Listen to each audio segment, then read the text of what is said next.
What is your breaking point? What do you think would be too much for you to handle? If you reached that point, would you attempt to assassinate a political figure? In 1933, an unemployed bricklayer in Miami, Florida, reached his breaking point and made an attempt to assassinate President-elect Franklin Delano Roosevelt. At the time, the United States was experiencing immense economic struggle due to the Great Depression. Giuseppe Zangara, the aforementioned unemployed bricklayer, found himself fed up with the state of the country. Zangara believed that too many people were starving in front of his eyes. His perplexing solution was to attack the president-elect. Before being elected president, Franklin Delano Roosevelt, or FDR for short, had an interesting life. When he was younger, he admired his distant cousin, Theodore Roosevelt, who became president in 1901. FDR would attend law school and work in a Wall Street firm. In 1910, he would begin his political career as a Democrat by winning a New York Senate seat. Soon, he would work under President Woodrow Wilson as the Assistant Secretary of the U.S. Navy through World War I. FDR's life was not always great. In 1921, he would be diagnosed with polio and remove himself from the public to focus on rehabilitation. Eventually, he would learn to stand with braces and return to politics. In 1928, FDR won an election to become the governor of New York just in time for the stock market to crash in 1929. Roosevelt would enact liberal policies as governor and began an organization aimed at finding jobs for unemployed New Yorkers. This organization would be very effective during a time of crisis. This would gain FDR some more recognition and praise from the public. By 1932, he was considered to be one of the most influential members of the Democratic Party. He would accept a nomination to be the Democrat presidential candidate. Throughout the campaign, Roosevelt would express his ideas he had to bring the United States out of the Great Depression. Some of these ideas would later form into his quote-unquote New Deal plan. FDR would win the presidential election over the incumbent Henry Hoover, partly due to the fact that Hoover was associated with the Great Depression. Although many were excited to get FDR out of office, America was still experiencing a time of great uncertainty. Some were worried that FDR might worsen the economic crisis. The man on screen is Giuseppe Zangara. Giuseppe Zangara was not a particularly interesting man. He was a short and slim man who was often regarded as pathetic and lonely. He immigrated to the United States in 1923 after serving in the Italian military.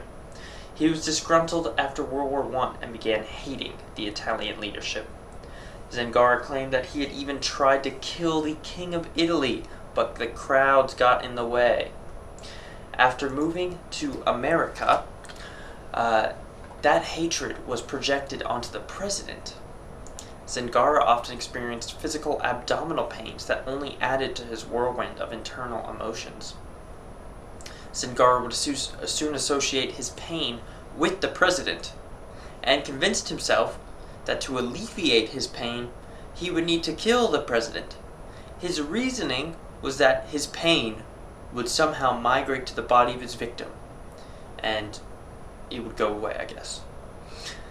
In 1933, Zangara was in Miami at the same time as the new president-elect Roosevelt. Roosevelt's trip was meant to be a stop-by in Miami between other trips. It was planned that Roosevelt would give a short speech and greet some Miami area locals at Bayfront Park on his way to catch a train. The whole time, Roosevelt was to be escorted by security guards. After his short speech, Roosevelt and the Chicago mayor, Cermak, went to the side to have a brief conversation. This is when Zangara enacted his plan. During the speech, Zangara had made his way to the second row of chairs and positioned himself close to the president-elect. When Zangara saw Roosevelt distracted and unprotected, he took his opportunity to strike. Zangara climbed onto his chair and pulled a pistol from his pocket. He fired at the president-elect, but was jostled by a woman in the crowd. The woman had seen what Zangara was about to do and pulled on his arm. This messed up Zangara's aim, causing his bullets to hit Chicago's mayor Cermak instead of Roosevelt. Zangara continued firing and ended up injuring a total of 6 people who were at the event. This moment in time is critical in the course of history. Franklin Delano Roosevelt had not yet been inaugurated. His New Deal to save America was not yet implemented. If FDR had been assassinated, the course of history would have been significantly different.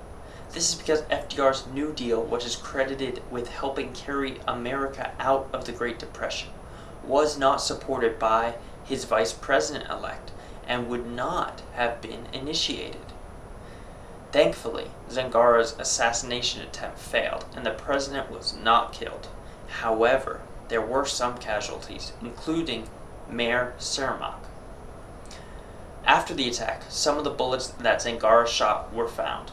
On screen now is an image of one of the bullets shot at FDR, donated to a museum by William Snow. This attack, although a failure, was still a horrible event in American history. But it shows us how history can be changed by everyday people. It also kind of reveals that the crazy Florida resident existed long before the Florida man meme did.